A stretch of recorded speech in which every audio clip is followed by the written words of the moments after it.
اعوذ باللہ من الشیطان اللعین الرجیم بسم اللہ الرحمن الرحیم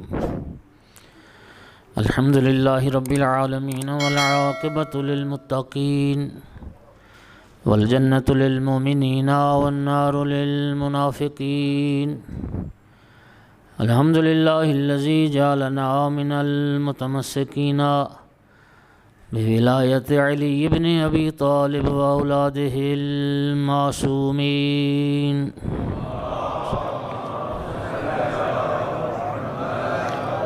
الحمد للہ الذی جعلنا من الباقین علی سید الشہداء واولادہ وصحابہ المظلومین الصلاۃ والسلام والتحیۃ والاکرام علی رسولہ الکریم شفیع المذنبین وانیس الغریبین ورحمۃ للعالمین اعنی العبد المؤید الرسول المسدد المحمود الاحمد المصطفى الامجد ابا القاسم محمد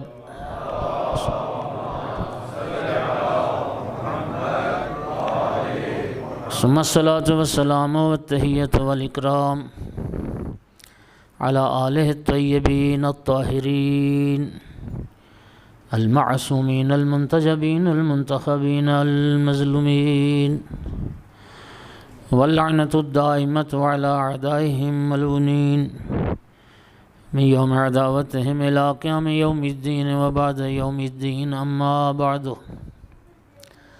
فقال سبحانہ وتعالی فی کتابہ المجید بسم اللہ الرحمن الرحیم یرفع اللہ الذین آمنوا منکم والذین اوتوا العلم درجات صلوات سارے حضرات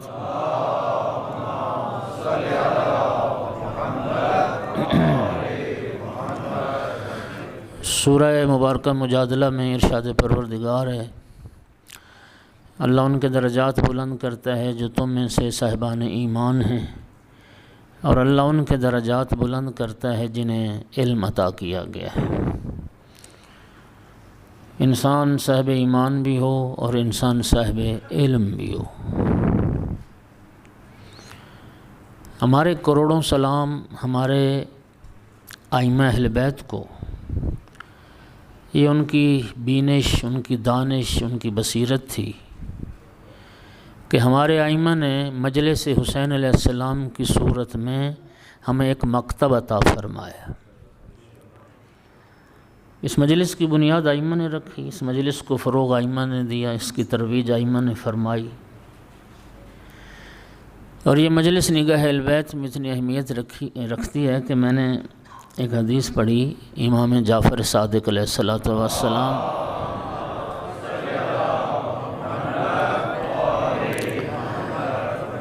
فرمایا کہ میں پسند کرتا ہوں کہ ہمارے شیعہ ہر 15 قدم کے فاصلے پر مل بیٹھیں اور ہمارا ذکر کریں۔ رحم اللہ عبدا من جلس مجلسا یحیی فیہ امرنا۔ آقا نے فرمایا اللہ کی رحمتیں نازل ہوتی ہیں اس بندے پر جو ایسی مجلس میں بیٹھے جس مجلس میں ہمارے امر کو زندہ کیا جائے۔ قیل فکیف یحیی امرکم یا ابن رسول اللہ، عرض کی فرزند رسول آپ کا امر کیسے زندہ ہوگا؟ آقا نے فرمایا یتعلم علومنا ویعلمہ الناس، ہمارے علوم سیکھو اور پھر دنیا کو سکھاؤ، اس سے مکتب اہل بیت زندہ ہوگا، اس سے ہمارے آل رسول زندہ ہوگا۔ تو کیا میں آپ تائید کریں گے کہ قوم شیعہ کے پاس بچہ ہو، جوان ہو، بوڑھا ہو، مرد ہو، عورت ہو، دین کے حوالے سے، اسلام کے حوالے سے، مذہب کے حوالے سے، عقائد کے حوالے سے، قرآنیات کے حوالے سے، احادیث کے حوالے سے، فقہ کے مسائل کے حوالے سے، حتیٰ تاریخ اور مقتل کے حوالے سے، اخلاقیات کے حوالے سے، سیرت پیغمبر اور آل پیغمبر کے حوالے سے، جتنی بھی معلومات ملت کے افراد کے پاس ہیں، 90% سے زیادہ معلومات اسی مجلس امام حسین کا صدقہ ہے۔ ہماری معلومات کا، ہمارے علم کا بیشتر جو حصہ ہے وہ ہمیں ان مجالس سے حاصل ہوا ہے۔ اور یہ دنیا کا واحد ایک ایسا مکتب ہے، ایک ایسا مدرسہ ہے، ایک ایسا ادارہ ہے۔ دنیا میں جو تعلیمی ادارے ہیں نا، ان کے درجے ہیں، پرائمری ہے، یہ میڈل ہے، یہ ہائی ہے، یونیورسٹی ہے۔ یہ کیا بینش، کیا دانش، کیا بصیرت ہمارے ائمہ کی۔ مولا حسین علیہ السلام کے نام پر ایک ایسا ہمیں یہ مدرسہ عطا کیا ہے۔ اس میں بچے بھی ہیں، نوجوان بھی ہیں، جوان بھی ہیں، بوڑھے بھی ہیں، مرد بھی ہیں، عورتیں بھی ہیں، اور میں یقین سے کہتا ہوں کہ ہر فرد اپنی قابلیت، اپنے ظرف، اپنی استعداد کے مطابق کچھ نہ کچھ لے کے جاتا ہے۔ اور یہ اس زمانے میں میں بات کر رہا ہوں کہ جب بہت سارے منبر پر نااہل افراد مسلط ہو گئے۔ ہماری جو ترویج مذہب کی جو تبلیغ تھی وہ میں سمجھتا ہوں کہ اب رک گئی ہے، اور اس کی وجہ صرف ایک ہی ہے، نااہل افراد کا مسلط ہونا۔ اگر واقعاً اہل افراد اور ذمہ دار لوگ منبر پر ہوتے تو لوگوں کا علم، لوگوں کی معلومات کہاں پہنچ جاتی۔ نبی کریم صلی اللہ علیہ وآلہ وسلم نے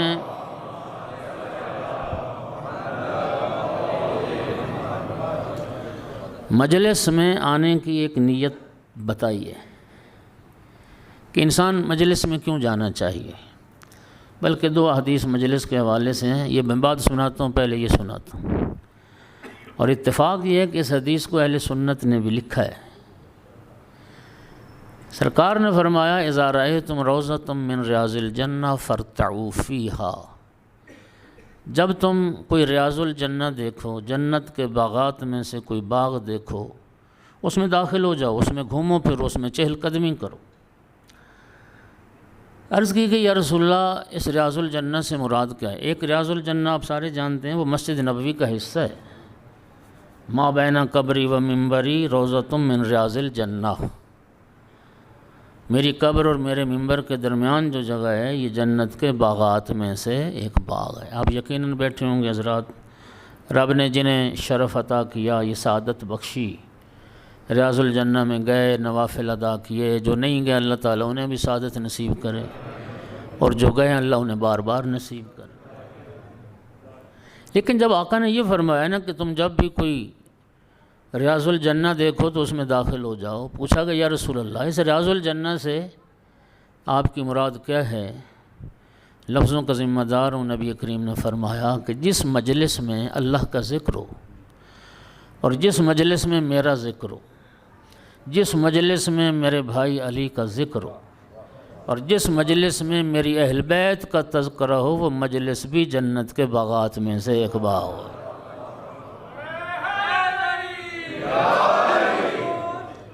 وہ مجلس بھی روضۃ من ریاض الجنہ ہے۔ اب وہ دوسری حدیث کہ جس میں سرکار نے فرمایا کہ مجلس میں کیوں آنا چاہیے؟ وقت گزارنے کے لیے نہیں، بانی مجلس کو، انتظامیہ کو منہ دکھانے کے لیے نہیں، لنگر کھانے کے لیے نہیں۔ آقا نے فرمایا من خرج من بیتہ لیطلب بابا من العلم، اور ایک حدیث میں لیلتمس بابا من العلم فہو سالک علی سبیل الجنہ۔ سرکار نے فرمایا جو شخص گھر سے اس نیت اور ارادے کے ساتھ نکلتا ہے کہ چلو فلاں مقام پر آج مجلس ہے، ہاں جی چلتے ہیں، صاحبان علم آ رہے ہیں، کوئی ایک بات علم کی سیکھ کے آتے ہیں، کچھ علم لے کے آتے ہیں۔ فرمایا جو اس نیت سے نکلتا ہے گھر سے، مجلس میں آتا ہے، پھر وہ اسلام آباد اور بحریہ ٹاؤن کی سڑکوں پر نہیں چل رہا ہوتا، وہ جنت کے راستے پہ چل رہا ہوتا۔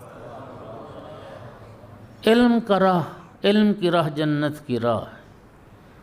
لکل شیء طریق و طریق الجنت العلم، نبی کریم کا ارشاد ہے ہر شے کا ایک راستہ ہوتا ہے، فرمایا جنت کا ایک راستہ ہے جسے علم کہتے ہیں۔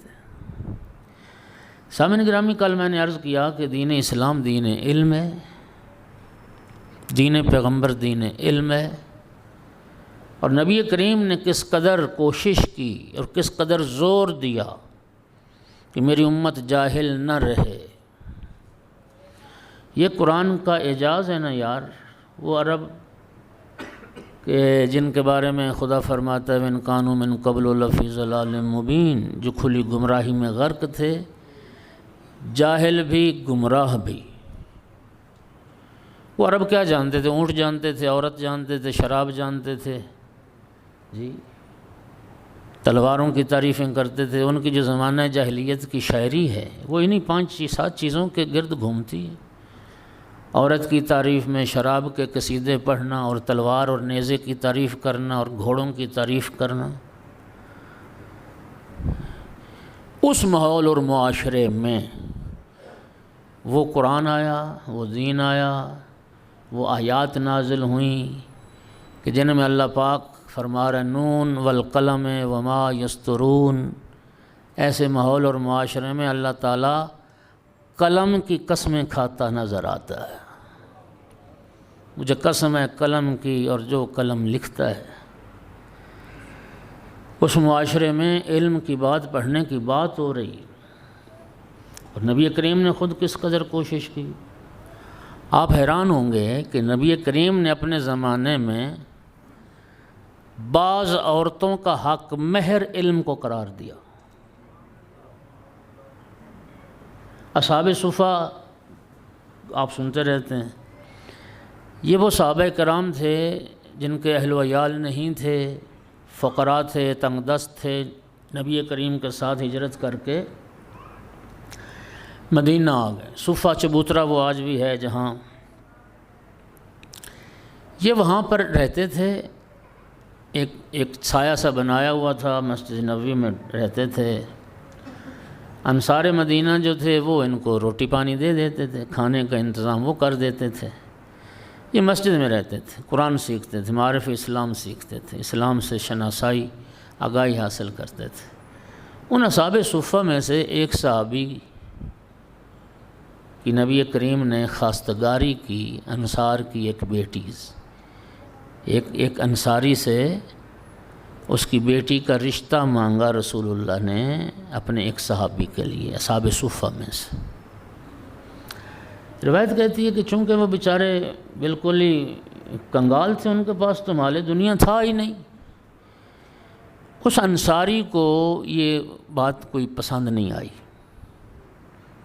کہ ایک بالکل مفلوق الحال شخص کے لیے میں اس کو بیٹی کیسے دوں۔ اور یہ تو سب ماں باپ کی خواہش تو ہوتی ہے نا، میری بیٹی ایک اچھے خوشحال گھرانے میں جائے۔ تو اس انصاری کو یہ پسند نہ آیا کہ میں نہیں دوں گا رشتہ اس صحابی کو۔ لیکن بیٹی جو تھی نا اس انصاری کی، وہ نبی کریم کی اور اپنے باپ کی گفتگو پس پردہ سن رہی تھی۔ جب باپ نے گویا انکار کر دیا تو وہ پردے سے نکل کے سامنے آ گئی، اور اس نے کہا کہ یا رسول اللہ مجھے یہ رشتہ منظور ہے، میں تو فخر کروں گی عورتوں پر کہ میں وہ خوش نصیب ہوں کہ جس کی خواستگاری رسول اللہ نے کی۔ یہ تو میرے لیے شرف ہے، میرے لیے فخر کی بات ہے کہ میرا رشتہ مانگنے خود رسول اللہ تشریف لائے۔ سامنے گرامی رشتہ ہو گیا، خود نبی کریم نے عقد پڑھنا تھا، عقد پڑھا، لیکن نکاح سے پہلے اب حق مہر بھی شریعت کا حکم ہے۔ تو سرکار نے اس صحابی سے پوچھا کہ مال دنیا میں سے کچھ ہے تیرے پاس؟ کوئی درہم، کوئی دینار؟ نہیں یا رسول اللہ کچھ بھی نہیں۔ یہ روایت کا لفظ ہے کہ آقا نے پوچھا کوئی انگوٹھی چھلا تیرے پاس؟ کہتا وہ بھی نہیں۔ اب ظاہر حق مہر شریعت کا حکم ہے، تو اب اس خاتون سے فرمایا کہ تیرا جو شوہر ہونے والا اس کے پاس تو مال دنیا میں سے کچھ بھی نہیں ہے۔ آقا نے فرمایا اپنے اس صحابی سے کہ اب اس تیری ہونے والی زوجہ کا حق مہر یہ ہے کہ تو اسے قرآن پڑھنا سکھا۔ یعنی رسول اللہ کی زندگی میں وہ تعلیم قرآن حق مہر قرار پائے۔ یہ کیا تھی؟ یہ کوشش تھی کہ میری امت جاہل نہ رہے۔ اور پھر جنگ بدر جب ہوئی، 70 جو مشرکین تھے، کفار تھے، واصل جہنم ہوئے، اور 70 ہی وہ جو کفار و مشرکین تھے وہ اسیر ہو گئے، قیدی بنا لیے گئے۔ ان میں سے کچھ تھے مشرکین جو لکھنا پڑھنا جانتے تھے۔ نبی کریم صلی اللہ علیہ وآلہ وسلم نے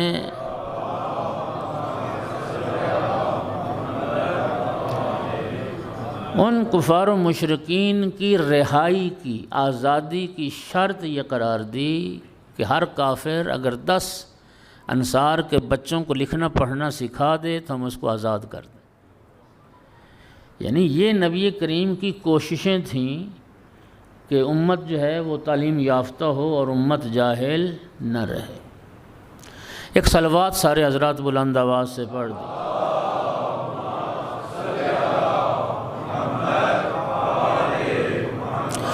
ایک شخص ہے، یا رسول اللہ کوئی انسان مر رہا ہو تو اس کو کیا کرنا چاہیے؟ احتضار کی حالت طاری، جان کنی کی حالت طاری، ایسی حالت میں کیا کرنا چاہیے؟ آقا نے فرمایا علم حاصل کرنا چاہیے، علم حاصل کرنا چاہیے۔ البیرونی مر رہا تھا تو ایک فقیہ اس حالت احتضار میں اس کے سرانے پہنچے، اس کی عیادت کے لیے، اس کو دیکھنے کے لیے۔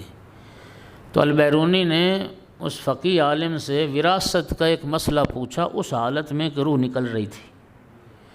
فقیہ عالم بڑے حیران ہوئے کہ اس حالت، اس کیفیت میں بھی تمہیں مسئلے یاد ہیں۔ تو البیرونی نے ایک بڑی خوبصورت بات کی، انہوں نے کہا کہ یہ بتائیے میں جاہل مر جاؤں اچھا ہے یا ایک مسئلے کا علم لے کے دنیا سے چلا جاؤں تو وہ اچھا ہے؟ حضرت ابو ذر جلیل المرتبہ صحابی نبی کریم بارگاہ رسالت میں حاضر ہوئے، یا رسول اللہ آپ کے نزدیک ایک شہید کا جنازہ، اس میں شرکت کرنا زیادہ محبوب عمل ہے یا ایک عالم کی مجلس صحبت میں بیٹھنا یہ زیادہ محبوب عمل ہے؟ سرکار کا جواب سنیے۔ سرکار نے ارشاد فرمایا، علم یا ابا ذر جلوس ساعت عند مجلس العالم احب الی من حضور 1000 جنازت شہید من شہداء بدر۔ فرمایا ابو ذر تو ایک شہید کی بات کرتا ہے، 1000 شہید، اور 1000 شہید بھی عام شہید نہیں، بدر کے شہداء، 1000 بدری شہید کا جنازہ پڑھنے سے میرے نزدیک زیادہ محبوب ہے عالم کی مجلس اور صحبت میں لازہ بیٹھ جانا۔ اللہ اکبر۔ سامعین گرامی کس قدر تاکید فرمائی۔ نجف اشرف سے ایک صلوات پڑھو ذرا سارے حضرات۔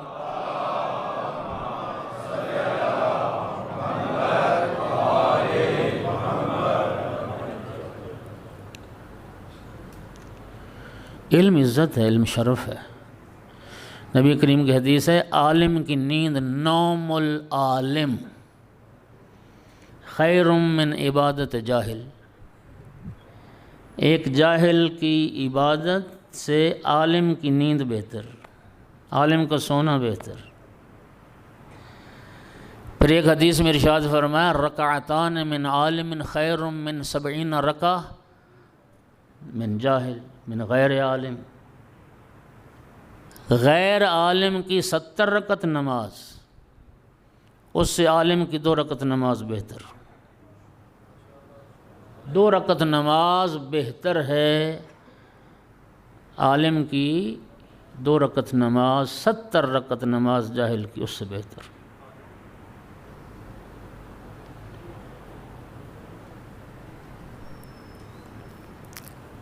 نجف اشرف سے کسی زمانے میں ہیبت الدین شہرستانی ایک ہمارے فقیہ تھے، ایک مجلہ علمی شائع ہوتا تھا، اس کے سر ورق پر نبی کریم صلی اللہ علیہ وآلہ وسلم کی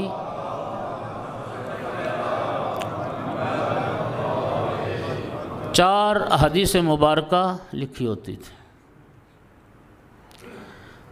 اب میں یہ بات اس لیے کرنے لگا ہوں کہ جتنے بھی فرائض اور جتنے بھی شریعت کے واجبات ہیں، اوجب الواجبات وہ تحصیل علم ہے۔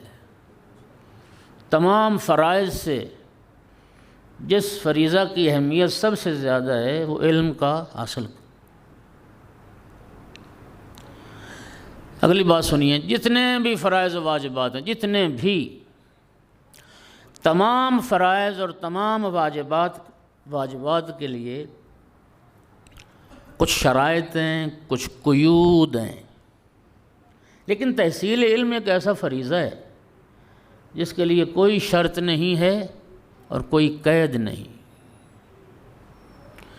وہ 4 حدیث، پہلی حدیث طلب العلم فریضۃ علی کل مسلم و مسلمہ، سبحان اللہ، رسول اللہ فرما رہے ہیں علم کا حاصل کرنا ہر مسلمان مرد و زن پر فرض ہے۔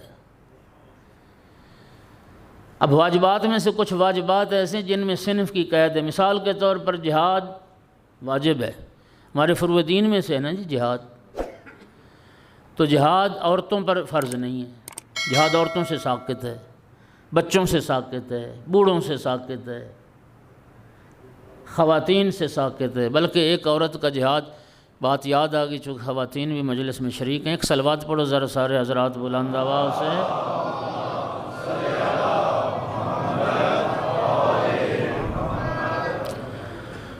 جناب ام سلمہ نے عرض کی تھی، یا رسول اللہ، مردوں کے لیے جہاد ہے، وہ شرف جہاد سے فیض پاتے ہیں، ہماری عورتوں کے لیے جہاد نہیں ہے، تو ہمیں کیوں اس شرف اور ثواب سے محروم رکھا گیا؟ تو نبی کریم نے فرمایا تھا، جہاد المرأۃ حسن التباعل، ایک عورت کا جہاد وہ شوہر کی خدمت ہے، شوہر کی تابع داری ہے۔ ایک عورت کا جہاد خانہ داری ہے، ایک عورت کا جہاد گھر کو سنبھالنا ہے، ایک عورت کا جہاد شوہر اور بچوں کی خدمت ہے۔ جو ثواب ایک مرد میدان میں جا کے حاصل کرے گا، گھر میں عورت وہی کام کر کے مجاہد فی سبیل اللہ کا اجر اور ثواب پاتی۔ لیکن نبی کریم نے کیا فرمایا؟ تحصیل علم جہاد سے اہم فریضہ ہے، اس میں عورتیں مستثنیٰ نہیں، عورتوں کا استثناء نہیں کیا گیا، عورتوں پر بھی اسی طرح فرض ہے جس طرح مردوں پر فرض۔ دوسری حدیث ہوتی تھی، اطلب العلم من المہد الی اللحد، ماں کی گود سے قبر تک علم حاصل کرو۔ نماز، روزہ، جتنے بھی واجبات ہیں اس میں مکلف ہونا، بالغ عاقل ہونا شرط ہے۔ بچے پر جو نابالغ ہیں، بچی یا بچہ، اس پر نماز، روزہ، احکام شریعت فرض نہیں ہے، لاگو نہیں ہے۔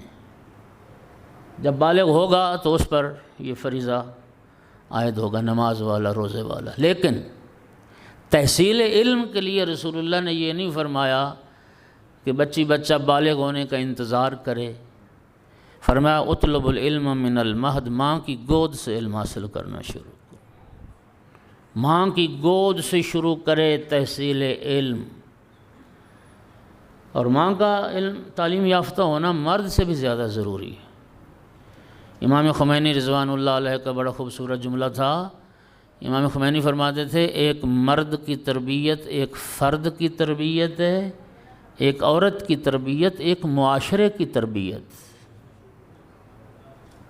تو ماں من المہد کا مطلب کیا ہے کہ ماں کی گود سے علم حاصل کرنا شروع کرے، تو ماں تعلیم یافتہ ہوگی، ماں تربیت یافتہ ہوگی تو اگلی نسل کی تربیت کرے گی۔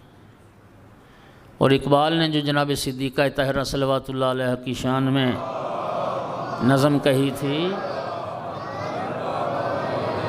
اس میں اقبال کا ایک شعر ہے، سیرت فرزندہا از امہات، جوہر صدق و صفا از امہات۔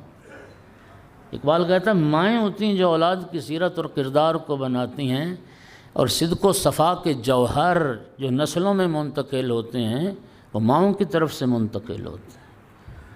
من المہد الی اللحد، یعنی کوئی زمانہ نہیں ہے، مرتے دم تک طالب علم رہو۔ ذرا اگلی بات سونا، لطف لینا۔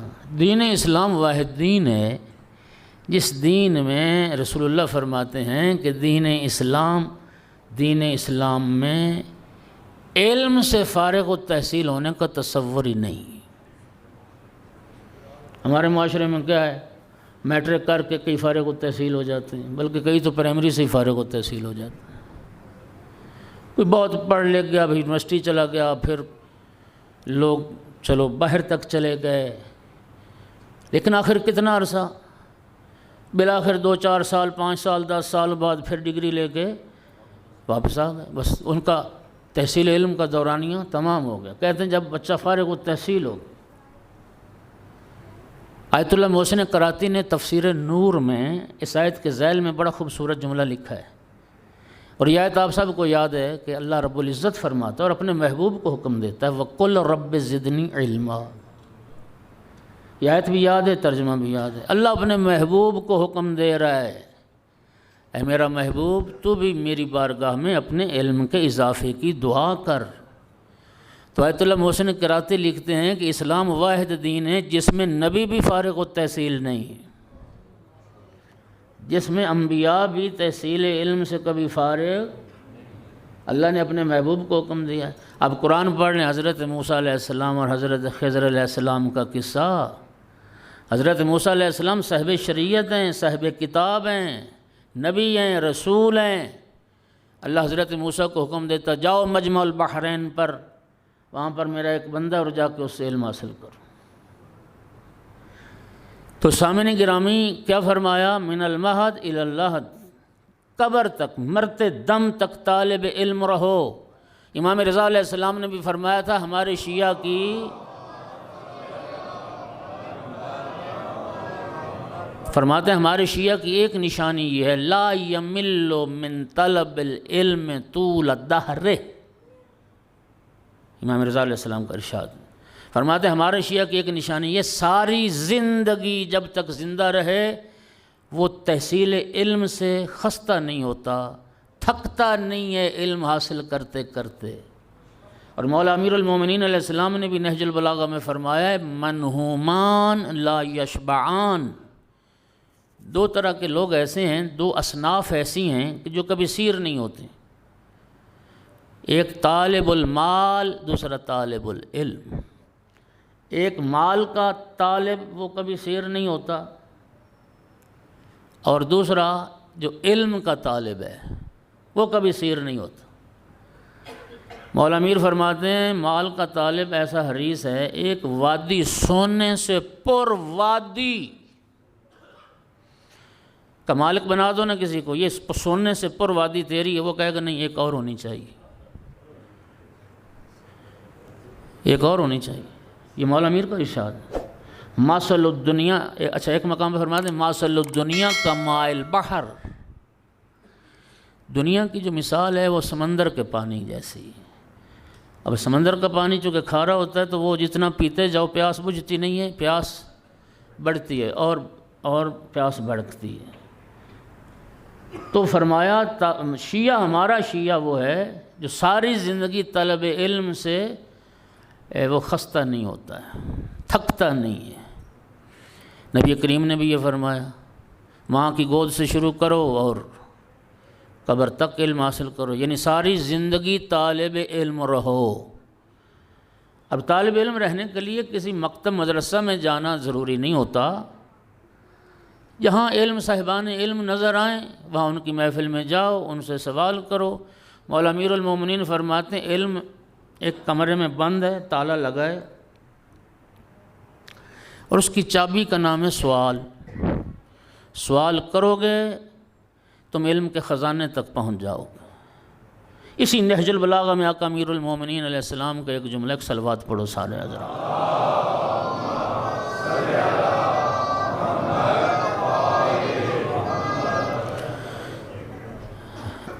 فرماتے ہیں اللہ نے صاحبان علم سے بھی ایک عہد لیا ہے، وعدہ لیا ہے، جہلا سے بھی ایک وعدہ لیا ہے۔ جہلا سے یہ وعدہ لیا ہے کہ جس بات کو نہیں جانتے عالم سے پوچھیں، اور علماء سے یہ عہد لیا ہے کہ وہ کلمہ حق بیان کریں، اگر جانتے ہیں تو اس کے سوال کا جواب دیں۔ یاد آ گیا نہج البلاغہ میں ایک وصیت نامہ ہے مولا امیر المومنین علیہ السلام کا،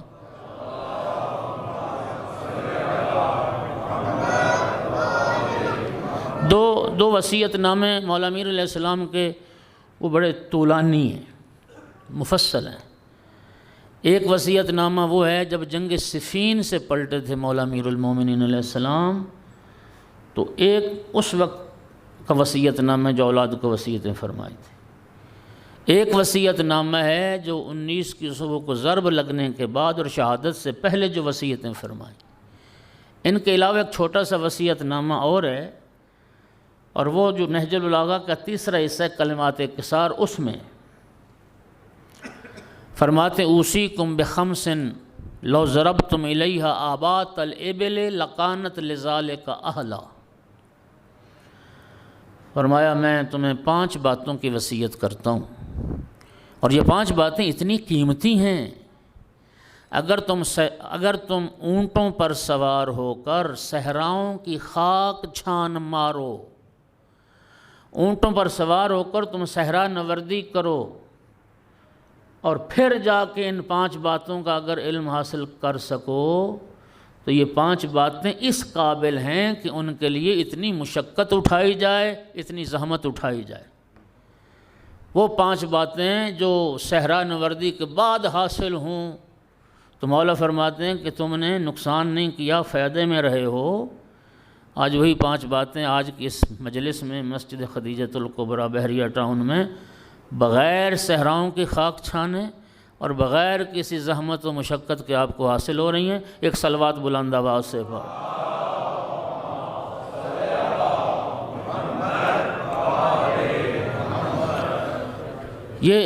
یہ مولا امیر المومنین علیہ السلام کا وصیت نامہ ہمارے لیے۔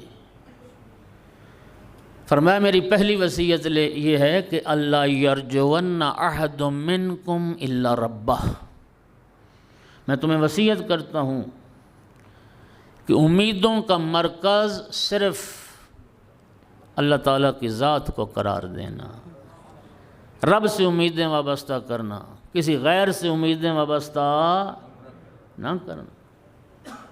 کیا خوبصورت جملہ ہے مولا امام زین العابدین علیہ السلام کا۔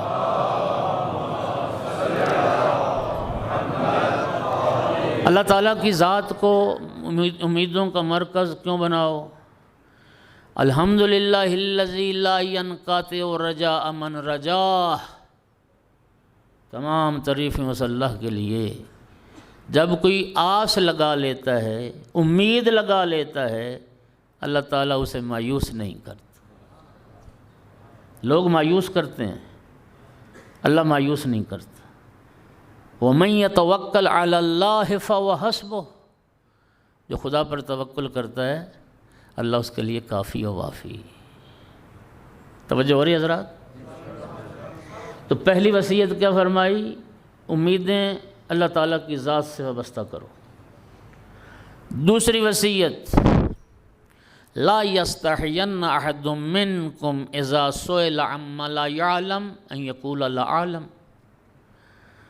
فرمایا میں تمہیں وصیت کرتا ہوں کہ جب تم سے کوئی بات پوچھی جائے جس کو تم نہیں جانتے، جو جواب تمہیں معلوم نہیں ہے، تو شرم نہ کرنا، کہہ دینا کہ میں نہیں جانتا۔ نہیں، آپ نے لطف نہیں لیا اس بات کا۔ ایک بات آپ سے پوچھی گئی، آپ نہیں جانتے، تو مولا فرماتے میں تمہیں وصیت کر رہا ہوں کہ نہ میں نہیں جانتا یہ کہنے میں شرم نہ کرنا، کہہ دو میں نہیں جانتا۔ اس کے مقابلے میں ایک حدیث ملتی ہے کہ امیر المومنین علیہ السلام نے فرمایا من قال انا عالم فہو جاہل، جو یہ دعویٰ کرے نا کہ میں عالم ہوں، مجھ سے بڑا عالم کون ہے جی؟ فرمایا جو اپنے آپ کو عالم کہے وہ اس کی جہالت کی دلیل ہے، وہ جاہل ہے۔ اور اس کے مقابلے میں فرمایا لا ادری، ایک بندہ کہتا ہے لا ادری، آپ نے بات پوچھی لا ادری میں نہیں جانتا، فرمایا یہ جو لا ادری کہتا ہے یہ نصف العلم ہے، یہ آدھا علم ہے۔ وہ آدھا علم کیا ہے ذرا سنیے بھئی، مسئلہ پوچھا گیا، مسئلہ تو نہیں جانتا، مسئلے کا علم تو نہیں ہے، لیکن یہ تو جانتا ہے نا کہ میں جاہل ہوں۔ مسئلے سے جاہل ہے، جہالت کا عالم ہے، آدھا علم ہے آدھی جہالت ہے، اور اس کو کہتے ہیں، سنیے گا، اس کو کہتے ہیں جہالت بسیطہ، آدھا علم ہے آدھی جہالت، مسئلہ نہیں جانتا لیکن یہ تو جانتا ہوں نا کہ میں نہیں جانتا۔ اس وقت ہماری ملت کے لیے جو مشکل کھڑی ہو گئی ہے وہ یہ ہیں، جاہل خود کو عالم سمجھتے ہیں، ہر بندہ فقیہ بنا پھرتا ہے، ہر بندہ مجتہد ہے، ہر بندہ صاحب رائے، ہر بندہ ہاں جی وہ دین میں سند بن گیا ہے اور اتھارٹی ہو گیا ہے، میرا عقیدہ ہے، یہ میری بات ہے۔ اور آج کل آپ سنتے رہتے ہو یا نہیں سنتے، بہرحال لوگ پتہ کیا کہتے ہیں جی، ڈائلاگ ہیں اہل منبر کے، ایک کہتا ہے جی میری عقیدے والے نال گل ہے، یہ جملہ آپ نے سنا ہے کبھی؟ اچھا، ایک دوسرا اٹھتے وہ کہتا ہے جی مجلس میں بندہ نہیں بولتا عقیدہ بولتا ہے۔ اور میرے بھائی دنیا میں ہر بندہ ہی عقیدے والا ہے، یہ کیا ہوا کہ عقیدہ؟ یہودیت، مسیحیت، ہندوازم، سکھازم، یہ دنیا میں حتیٰ جو مبدا معاد کے قائل نہیں ہیں وہ بھی ایک عقیدہ ان کی، وہ کہتے ہیں کوئی خدا نہیں ہے، کوئی معاد نہیں ہے۔ تو میرے بھائی عقیدے والے تو سارے ہی ہیں، جو تمہاری عزاداری روکنا عبادت سمجھتے ہیں ان کا عقیدہ ہے، جو تمہیں کافر قرار دے کے واجب القتل سمجھتے ہیں ان کا عقیدہ ہے، ان کے مفتیوں نے فتویٰ دیا ہوا ایک شیعہ مارو جنت تمہاری پکی ہو جائے، ان کا عقیدہ بن گیا ہے نا، سمجھ آ رہی بات؟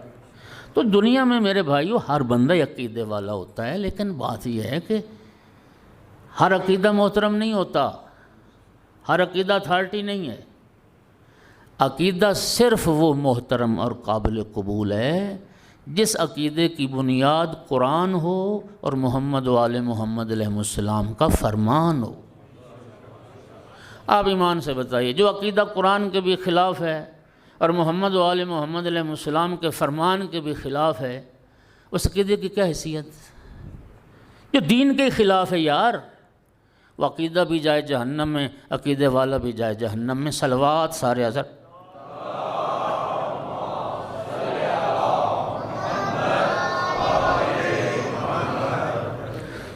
تو مشکل یہ ہے، نہیں جانتے کہہ دو، مولا میر فرماتے ہیں میں تمہیں وصیت کرتا ہوں ذرا بھی شرم حیا نہ کرو، اگر ایک بات پوچھی گئی جس کے تم عالم نہیں ہو تو فرمایا شرم نہ کرنا، کہہ دو کہ میں نہیں جانتا۔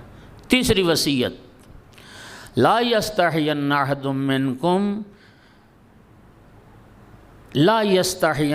منکم اذا لم یعلم الشیء ان یتعلمہ۔ فرمایا میری تیسری وصیت یہ ہے کہ جس بات کو تم نہیں جانتے ہو اس کو سیکھنے میں بھی شرم نہ کرو۔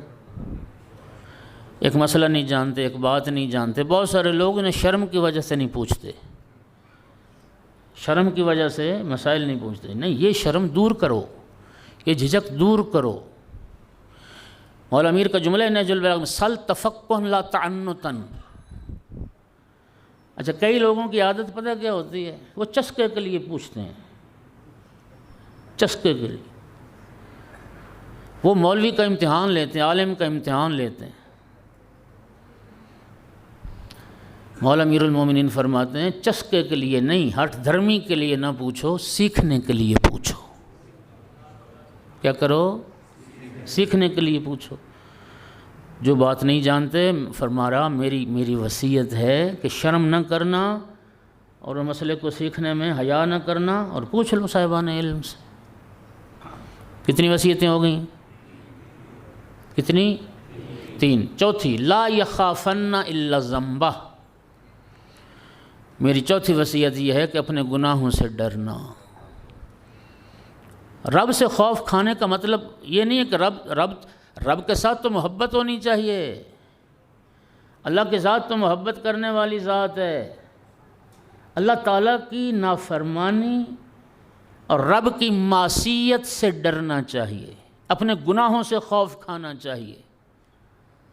اور چوتھی وصیت فرما علیکم بالصبر اذ الصبر من الایمان کالراس من الجسد۔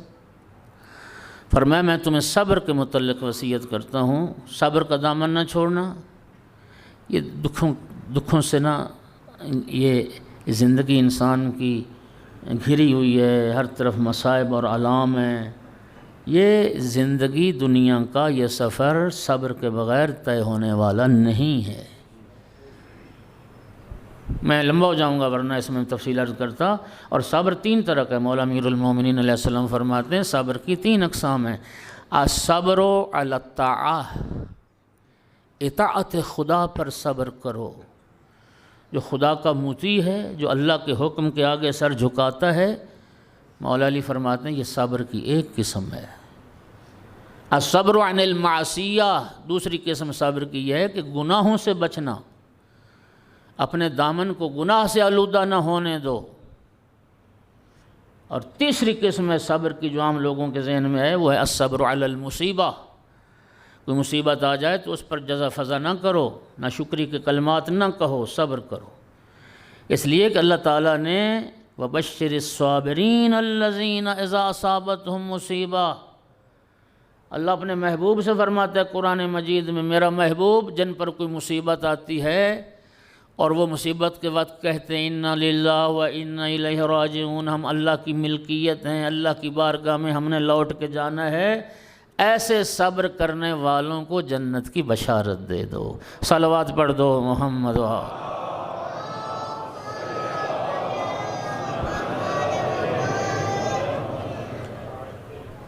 اصل بحث یاد ہے کہ مجلہ علمی شائع ہوتا تھا نجف اشرف سے، 4 احادیث پیغمبر اس پر لکھی ہوتی تھیں۔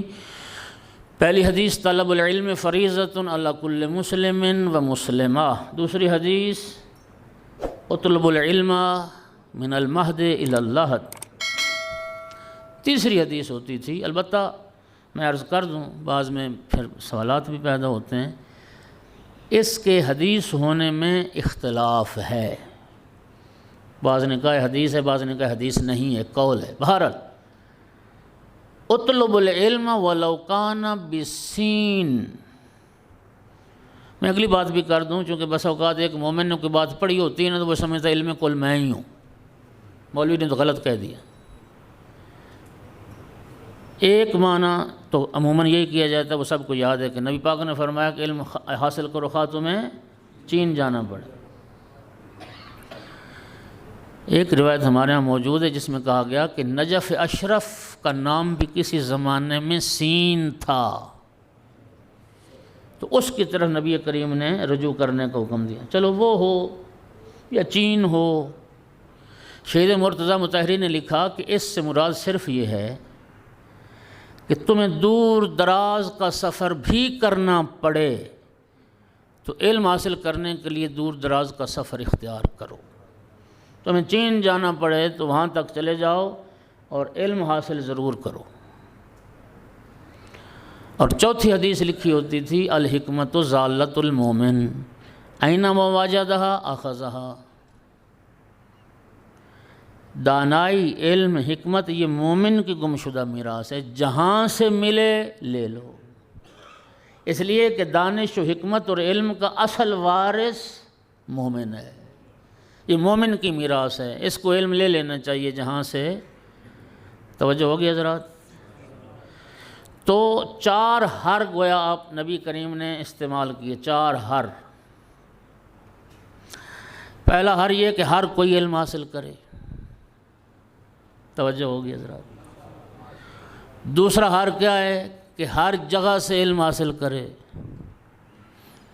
تیسرا حر یہ ہے کہ ہر وقت علم حاصل کرے، اور چوتھا حر یہ ہے کہ ہر کسی سے علم حاصل کرے۔ اب نماز واجبات میں سب سے اہم ہے نا، اس لیے کہ خود نبی کریم نے فرمایا الصلاۃ ان قبلت قبل ما سواہا و ان ردت رد ما سواہا، جس کی نماز قبول ہوگی اس کے باقی اعمال قبول ہو گئے، جس کی نماز رد ہوگی اس کے باقی اعمال بھی رد ہو گئے۔ اور نماز میں افضل کیا ہے؟ نماز وقت کی بھی بات ہے۔ قرآن پاک میں جو نماز کی تشریح ہے، جو حکم آیا ہے، وہ فرادہ کا نہیں آیا۔ وَارْكَعُوا مَعَ الرَّاكِعِينَ، رکوع کرو رکوع کرنے والوں کے ساتھ، یعنی جماعت کے ساتھ۔ اصل قرآن میں حکم نماز کا وہ جماعت کے ساتھ ہے۔ جس شخص کے لیے جماعت میسر ہو، آپ کے پڑوس میں، قرب میں، جہاں آپ کام کرتے ہیں، جہاں آپ کی رہائش ہے، آپ کے قریب جماعت کی سہولت ہے، جماعت ہوتی ہے، مسلسل جماعت کو ترک کرنا اور گھر میں اکیلے نماز پڑھنا یہ فعل حرام ہے۔ محرمات اسلام میں یہ اس بات کی وضاحت ہے۔ ٹھیک ہے، یہ نبی کریم جو شریعت لے کے آئے ہیں نا، جتنے انبیاء کی سابقہ شرائط تھیں، انما بعثت بشریعت سمحۃ سہلہ، رسول اللہ فرماتے ہیں آسان ترین شریعت وہ میری شریعت۔ آپ فرادہ بھی پڑھیں تو خدا قبول کرے، لیکن اگر جماعت میسر ہو تو مسلسل جماعت کے تارک نہ بنیں۔ آپ گھر میں فارغ ہیں، جماعت بھی میسر ہے تو پھر جماعت میں شریک ہوں، وارکعوا مع الراکعین، اور پھر کوشش کریں کہ اول وقت میں نماز پڑھیں، اول وقت۔ سامعین گرامی، وہ مرزا علی قاضی، سید علی قاضی آیت اللہ بہجت کے بھی استاد تھے، نجف اشرف میں وادی السلام میں قبر مبارک۔ اب وادی السلام میں جاتے ہیں تو بڑا واضح بہت بلند دو بورڈ لگے ہوئے، مرکز مرزا سید علی قاضی۔ میں نے ان کے حالات میں پڑھا کہ لوگ اپنی مشکلات، اور صاحب کرامات تھے، مستجاب الدعوات تھے۔ ایک شخص آیا، آقا میرے پاس اولاد نہیں، دعا فرمائیں۔ فرماتے تھے اول وقت کے نمازی بنو، اللہ تمہیں اولاد دے گا۔ ایک جوان آیا، تنگ دستی ہے، فقر ہے، غربت ہے، فرمایا اول وقت کے نمازی بنو، اللہ تمہاری غربت دور کر دے گا۔ ایک آیا، آقا نوکری نہیں ہے، فرمایا اول وقت کے نمازی بنو۔ ایک آیا، صحت نہیں ہے، بیمار رہتا ہوں، فرمایا اول وقت کی نماز شروع کرو، اول وقت۔ اچھا، جو بھی آتا کہتے اول وقت میں نماز پڑھو۔ اور پھر اگلی بات بڑی اہم ہے، فرماتے تھے اول وقت کے نمازی بن جاؤ، تمہاری حاجت پوری نہ ہو میرا نام لے کے مجھ پر لعنت کرو۔ کتنی تاکید ہے۔ اور پھر جماعت کے آپ جہاں توضیح المسائل آپ کھولیں، وہاں پر ایک حدیث نبی کریم سے نقل کی ہے سب فقہا نے، جماعت دو بندوں کے بھی ہو جاتی۔ گھر میں تو آپ آگے کھڑے ہو جائیں، آپ کے اہل و عیال بچے پیچھے کھڑے ہو جائیں، جماعت کا ثواب حاصل ہو جائے۔ تو حدیث طولانی ہے، اس میں آخری بات پہ آتا ہوں۔ ایک بندہ ہو جماعت میں، اتنا ثواب بڑھ جائے گا، دو ہوں تو اتنا بڑھ جائے گا، بڑھتے بڑھتے بڑھتے بڑھتے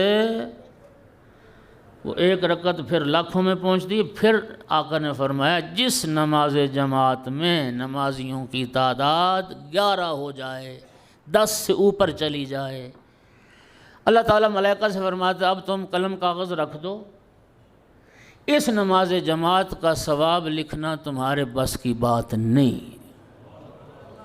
اب سمندر سیاہیاں بھی بن جائیں اور درخت کلمیں بھی بن جائیں، اس نماز کا ثواب نہیں لکھا جا سکتا۔ اچھا، اب کتنی تاکید فرمائی۔ لیکن جماعت ہر کسی کے پیچھے نہیں آپ پڑھ سکتے نماز۔ امام جماعت کے بھی شریعت نے شرائط بیان کی، ہر بندہ امام جماعت بھی نہیں ہو سکتا۔ توجہ ہو رہی ہے؟ امام جماعت کی ایک شرط یہ ہے کہ وہ حلال زادہ ہو، حرام زادہ امام جماعت نہیں ہو سکتا۔ کتنا پاکیزہ مذہب ہے یار اہل بیت کا۔ اہل بیت کے مذہب میں 5-7 منٹ کے لیے بھی حرام زادے کو امام نہیں بنایا جا سکتا۔ صلوات تو پڑھ دو سارے حضرات۔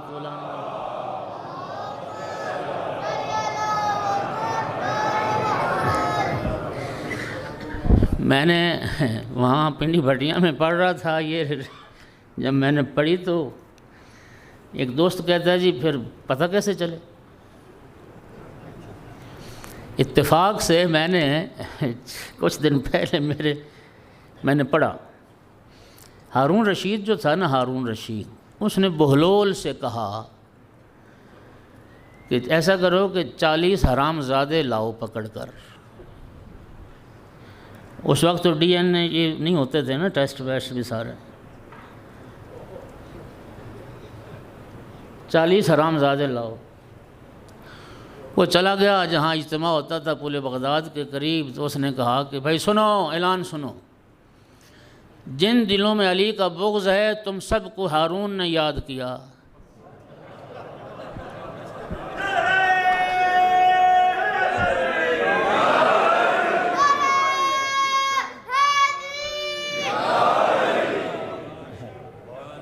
سو بندہ اٹھ کھڑا ہوا، ہاں جی، تو وہ 100 کو لے کے آ گیا، ہارون تو 40 کہتا تھا، یہ 100 آ گیا۔ صلوات پڑھو محمد و آل محمد۔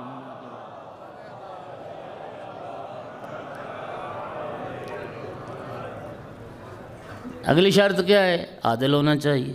عدالت کسے کہتے ہیں؟ یعنی جس معاشرے میں وہ مولانا رہتے ہیں، وہ انسان رہتا ہے، مولانا کی بات نہ کریں، لوگ اس کی شرافت کی گواہی دیتے ہیں، لوگ کہتے ہیں کہ ہم نے اس کو کبھی گناہ کرتے نہیں دیکھا، یہ متجاہر بالفسق نہیں ہے اعلانیہ، ہم نے کبھی اس کو گناہ کرتے نہیں دیکھا۔ اتنی گواہی لوگوں کی اس کے عدالت کے اس بات کے لیے کافی، مسائل شریعت بھی جانتا ہو، اس کی قرت بھی ٹھیک ہو، وغیرہ وغیرہ اور بھی شرائط ہیں۔ عرض یہ کر رہا تھا کہ نماز جس کی اتنی فضیلت ہے، نبی کریم فرماتے ہیں لِكُلِّ شَيْءٍ وَجْهٌ وَوَجْهُ دِينِكُمْ الصَّلَاةُ، ہر شے کا کوئی نہ کوئی چہرہ ہوتا ہے، تیرے دین کا چہرہ نماز ہے۔ اس جماعت کے لیے شرائط ہیں، لیکن تحصیل علم ایسا فریضہ ہے کہ رسول اللہ نے فرمایا استاد کے لیے نہ ایمان شرط ہے، نہ عدالت شرط ہے، نہ حلال زاد ہونا شرط ہے۔ استاد کے پاس جہاں بھی علم نظر آئے، وہ کافر کے پاس ہو، وہ مشرک کے پاس ہو، مومن سب سے زیادہ اس کا حقدار ہے، اس سے لے علم۔ سید رضی مؤلف نہج البلاغہ گھوڑے پر سوار تھے، تو سید رضی کا شاگرد بھی ساتھ تھا۔ راستے میں ایک مسیحی قبرستان آیا، تو سید رضی گھوڑے سے اتر گئے اور پیدل وہ حدود کراس کی، قبرستان سے گزر گئے تو پھر سوار ہو گئے۔ تو شاگرد نے حیران ہو کے پوچھا کہ یہ تو عیسائیوں کا قبرستان ہے، تو کیا عیسائیوں کی قبروں کا احترام لازم ہے؟ سید رضی نے فرمایا نہیں، ایسی بات نہیں ہے، اس قبرستان میں میرا ایک عیسائی استاد دفن ہے، جس سے میں نے ادبیات عرب کو پڑھا تھا، اس استاد کے احترام کا تقاضا ہے کہ میں اس کی قبر کے پاس سے بھی سوار ہو کر نہ گزروں۔ تو مومنین کرام، تمام واجبات میں کچھ قیود ہیں، کچھ شرائط ہیں، لیکن تحصیل علم ایسا فریضہ ہے جس میں کوئی قید نہیں۔ یہ 4 ہر ہیں، ہر کوئی علم حاصل کرے، ہر وقت علم حاصل کرے، ہر جگہ سے علم حاصل کرے، ہر کسی سے علم حاصل کرے۔ امام زین العابدین علیہ السلام نے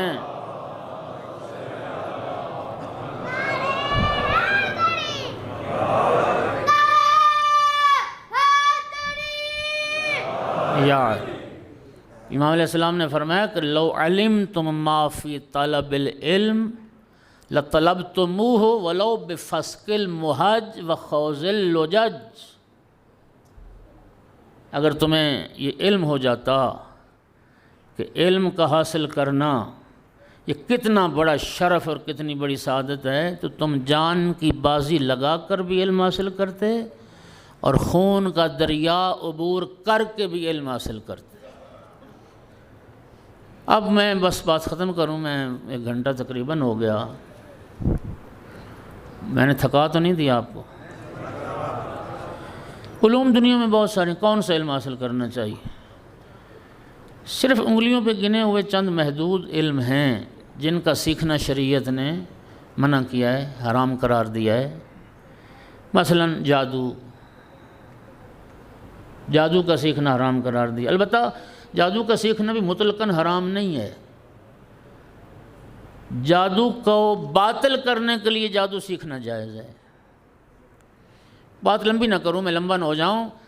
دنیا میں علوم بہت سارے ہیں، وہ چند علوم جن کا سیکھنا شریعت نے حرام قرار دیا، اس کے علاوہ کون سا علم سیکھنا چاہیے؟ البتہ میں ناراض نہ ہوئی ایک بات کروں، اس وقت جو ہماری پوری دنیا میں شاید یہی سوچ ہے، ہمارے ہاں بھی یہی سوچ ہے، ہم علم کو علم کے طور پر حاصل نہیں کرتے، ہم علم کو دنیا کمانے کے ذریعے کے طور پر حاصل کرتے ہیں۔ ایسے ہی ہے نا،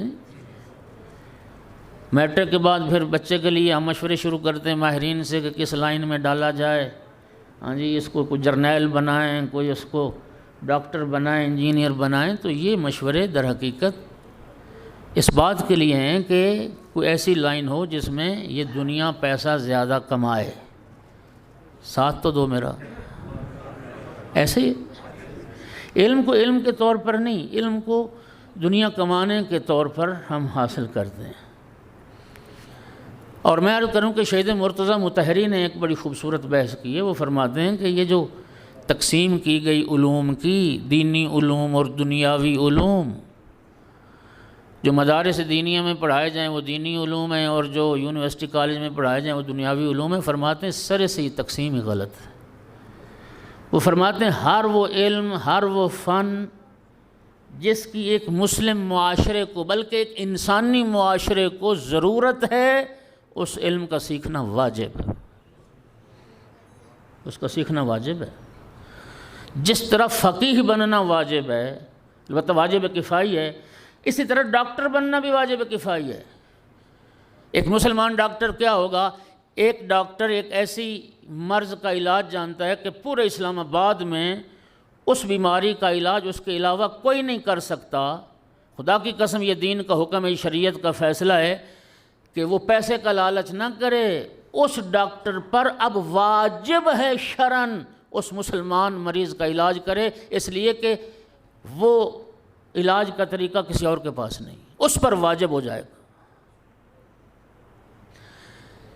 بعض علماء نے ایک بڑی خوبصورت تعبیر کی، انہوں نے کہا ہر وہ علم جو انسان کی معاش اور معاد کا ضامن ہو، دنیا اور آخرت کی صلاح و فلاح جس علم میں ہے وہ سب دین کے علم ہیں، اور وہ سارے علم سیکھ سکتے ہیں آپ۔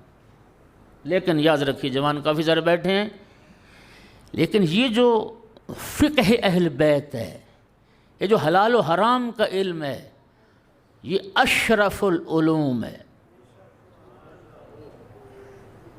آپ بے شک جس لائن کو اختیار کریں، لیکن تمام فقہا نے لکھا کہ شریعت کے وہ مسائل جو مبتلا بے ہیں، مبتلا بے کا مطلب یہ ہے کہ جن مسائل کی عموماً ہر مکلف کو ضرورت پیش آتی ہے، ضرورت پڑتی ہے، ان مسائل کا سیکھنا فرد فرد پر واجب ہے، ہر مرد و زن پر واجب ہے، ہر مکلف پر واجب۔ طہارت کے مسائل، وضو غسل کے مسائل، نماز کے مسائل، روزے کے مسائل، واجبات نماز کیا ہیں، مبطلات نماز کیا ہیں، مبطلات روزہ کیا ہیں۔ یقین کیجیے شرم آتی ہے کہ لوگ بنیادی ترین مسائل سے واقف نہیں ہیں۔ یعنی لوگوں کو یہ نہیں پتہ، بہت ساروں کو، کہ کتنے سفر پہ نماز قصر ہوتی ہے، کہاں نماز پوری ہے، کہاں نماز قصر ہے۔ اور کئیوں کو یہ بھی نہیں پتہ، بیٹا آپ بھی سن رہے ہیں نا، کئیوں کو یہ بھی نہیں پتہ کہ کون سی نمازیں جن میں بالجہر بلند آواز سے قرات کرنا واجب ہے، اور کون سی نمازیں جن میں بالاخفات قرات کرنا واجب ہے۔ بہت ساروں کو 4 بچوں کا باپ ہے اور غسل جنابت نہیں آتا ابھی تک کر، کلمہ نہیں آتا لوگوں کو۔ آپ تائید کرو گے، میں کلمہ پڑھنے لگوں جس طرح دنیا پڑھتی ہے، لوگ پڑھتے ہیں علی ولی اللہ، 100% غلط۔ ولی اللہ کہاں سے آ گیا بھائی؟ علی ولی اللہ، ولی کے آخر میں یہ ہے، حمزہ نہیں ہے، ولی اللہ نہیں ہے، ولی اللہ۔ لوگوں کو کلمہ تک نہیں آتا، لوگوں کو اذان ٹھیک طرح سے نہیں آتی، ان کو یہ پتہ نہیں ہے کہ محمد الرسول اللہ پڑھنا ہے یا محمد الرسول اللہ پڑھنا ہے۔ میں ایک چھوٹی سی مثال دے رہا ہوں۔ میں چونکہ ہم وقت سفر میں رہتے ہیں تو کبھی اتفاق ہوتا ہے نماز کے لیے جب رکتے ہیں، نماز تو پڑھ رہے ہوتے ہیں لیکن انہیں سجدہ گاہ کی اہمیت کا احساس ہی نہیں۔ اسی طرح آیا، اور اسی طرح شیعہ ہے، ہاتھ کھول کے جو پڑھ رہا ہے تو شیعہ پڑھ رہا ہے نا، کوئی وہ تکلف نہیں کرتے کہ میں اس چیز کو حاصل کروں جس پر سجدہ جائز ہے فقہ آل محمد میں۔ آئے اس طرح قالین پہ جس طرح دنیا باقی پڑھ اس طرح پڑھ رہے، پرواہ ہی نہیں۔ وہ جانتے ہی نہیں ہیں کہ مذہب اہل بیت میں کپڑے پر قالین پر تو سجدہ نہیں ہوتا، پرواہ ہی نہیں ہے لوگوں۔ الحاصل قیاس کتنے مسائل ایسے جو مبتلا بے ہیں، جو روزمرہ کے مسائل ہیں اور ان سے آگاہی نہیں ہے۔ امام جعفر صادق علیہ الصلوۃ والسلام نے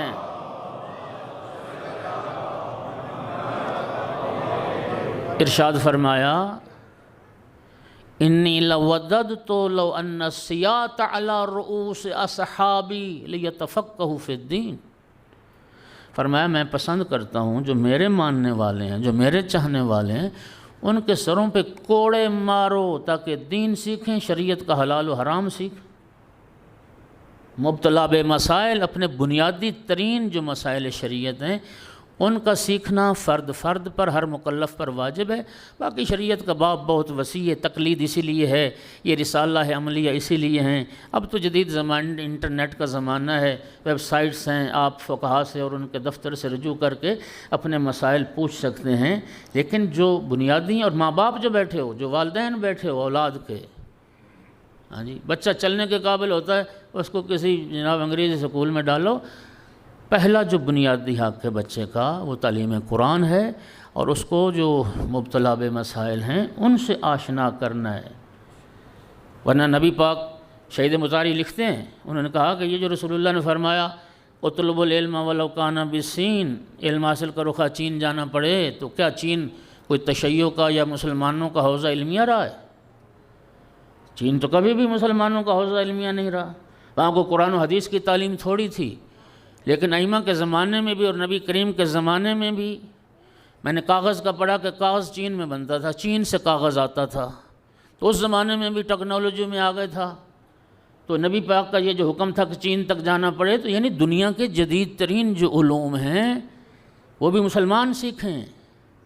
یہ اہل اسلام کا حق ہے، یہ اہل ایمان کا حق ہے۔ ہر علم کے وارث اصل حقدار وہ صاحبان ایمان ہیں۔ ایک صلوات پڑھ دو محمد۔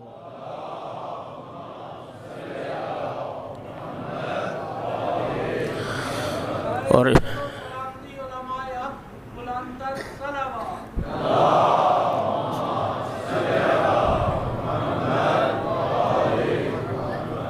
انگریزی فر بولتا ہے، قرآن نہیں آتا پڑھنا، اور اس پر ندامت بھی نہیں ہوتا ہے نا کہ انسان فکر مند ہو، اس پر اسے کوئی ندامت نہیں۔ عجیب ہے، لوگ انگریزی کو علم سمجھ بیٹھے ہیں، انگریزی علم تھوڑا ہے یار، انگریزی تو ایک زبان ہے، اور ہمارے حکمرانوں نے ہمیں بے زبان بنایا ہے۔ اقوام عالم اپنی زبان پر ناز کرتے ہیں، ہم اپنی زبان چھوڑ کے اور انگریزی بولنے پہ فخر کرتے ہیں۔ ٹھیک ہے، آج علم کا ایک ذریعہ ہو گئی ہے زبان، لیکن اصل جو علم ہے، معدن علم و حکمت، وہ پیغمبر اور آل پیغمبر کا گھرانہ ہے۔ امام محمد باقر علیہ الصلوۃ والسلام نے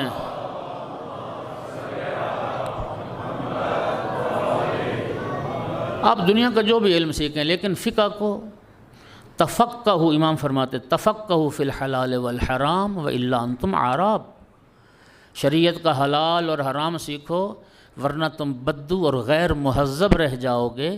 اہل بیت کا ماننے والا مہذب ہوتا ہے، وہ غیر مہذب نہیں ہوتا ہے۔ ایک صلوات پڑھ دو سارے۔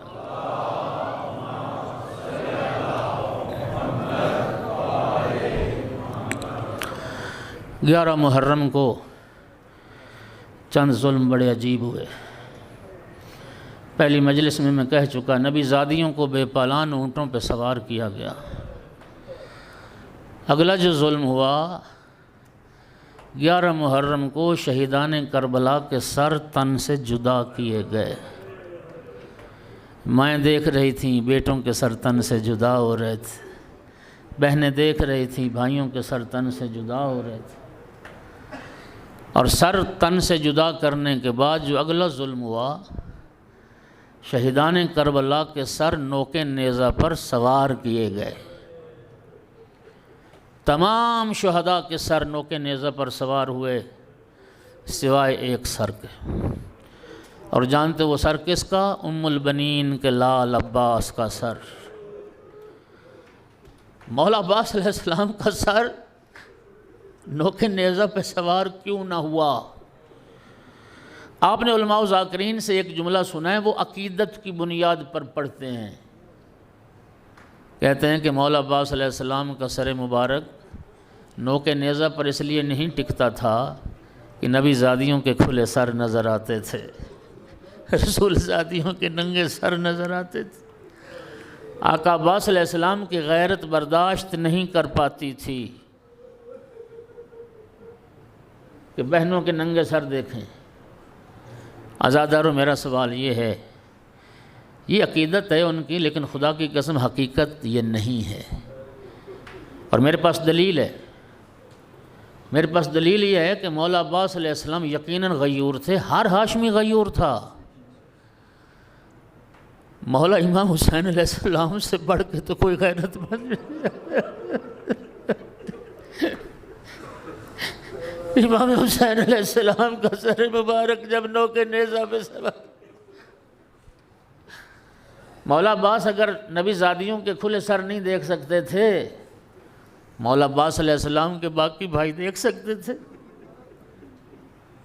جناب علی اکبر دیکھ سکتے تھے، جناب قاسم و محمد، عزادار کوئی بھی نہیں دیکھ سکتا تھا۔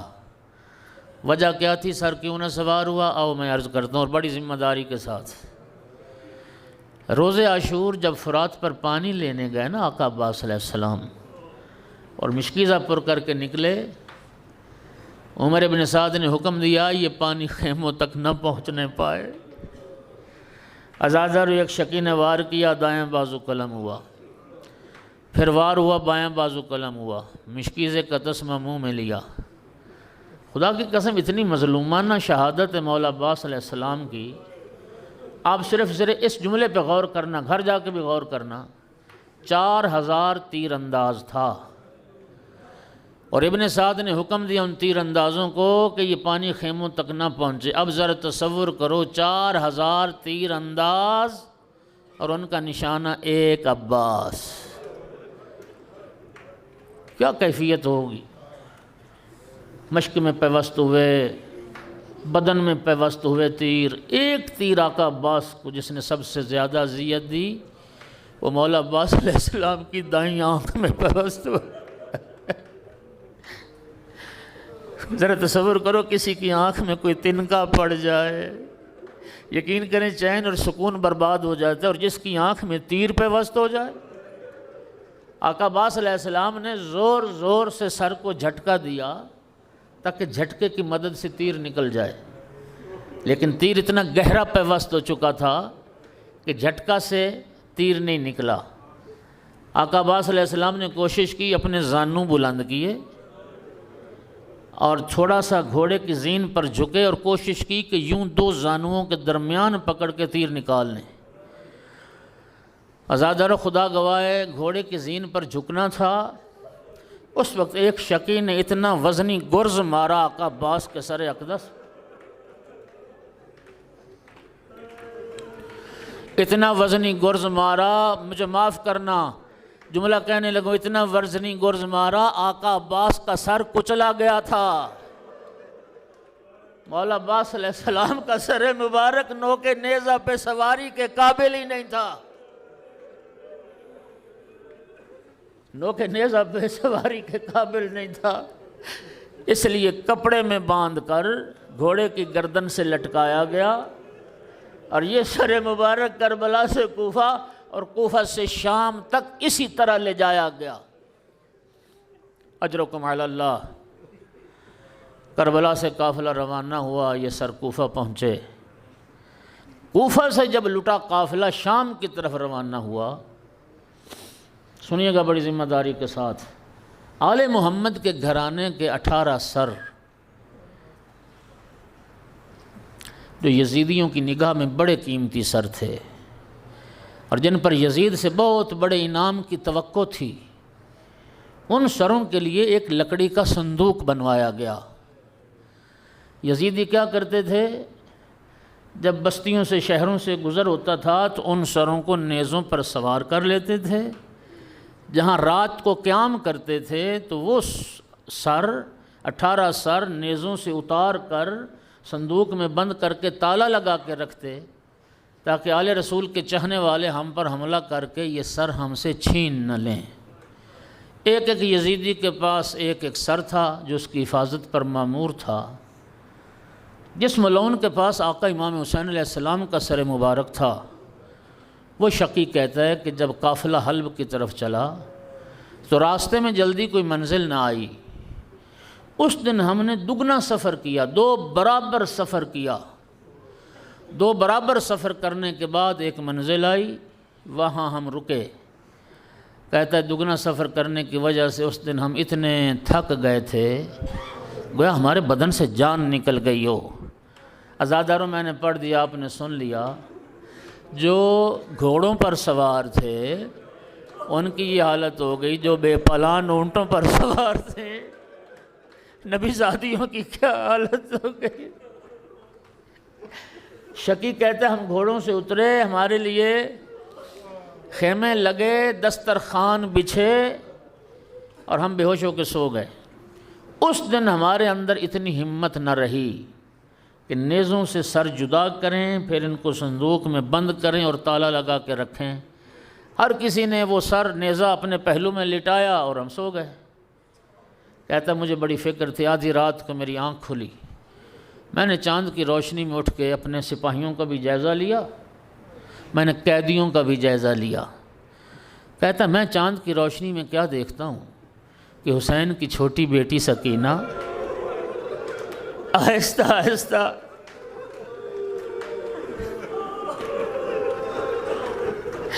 مولا حسین کی چھوٹی بیٹی آہستہ آہستہ میری جانب آ رہی ہے۔ شقی کہتا ہے میں ساری بات سمجھ گیا کہ آج اس بچی کو یہ علم ہے کہ میرے بابا کا سر صندوق میں بند نہیں ہے، آج اس بچی کو یہ علم ہے کہ میرے بابا کا سر صندوق سے باہر۔ یقیناً وہ بچی بابا سے ملنا چاہتی تھی۔ میں دعوت دے رہا ہوں گریے کی، جو بیٹیوں کے باپ بیٹھے ہو، آپ جاتے ہوں گے بیٹیوں سے ملنے اور بیٹیاں آتی ہوں گی آپ سے ملنے۔ خدا کی قسم کائنات میں کوئی بیٹی باپ سے ایسے نہ ملی جیسے مولا حسین کی بیٹی اپنے بابا۔ کہتا ہے مولا حسین کی بیٹی نے جب مجھے دیکھا نا تو اس کے قدم رک گئے، سہم گئی۔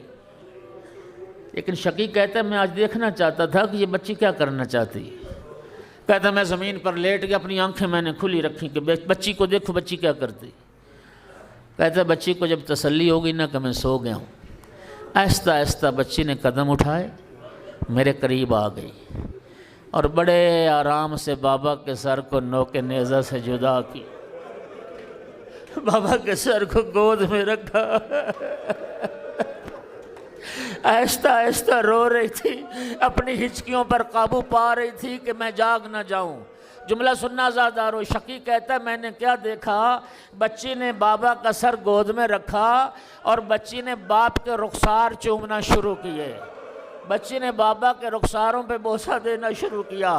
ملعون کہتا ہے میں اس وقت تڑپ گیا جب میں نے یہ دیکھا کہ بچی بابا کے رخسار چوم رہی ہے اور میں نے دیکھا حسین کے لب بھی متحرک تھے، میں نے دیکھا حسین بیٹی کا رخسار چوم رہی، حسین بیٹی کے رخسار چوم رہے تھے۔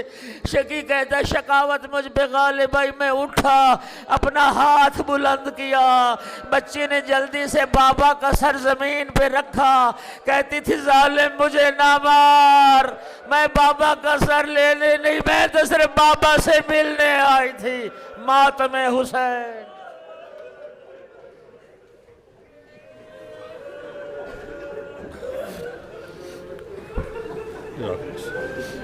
یا حسین یا حسین یا حسین یا حسین یا حسین یا حسین یا حسین یا حسین یا حسین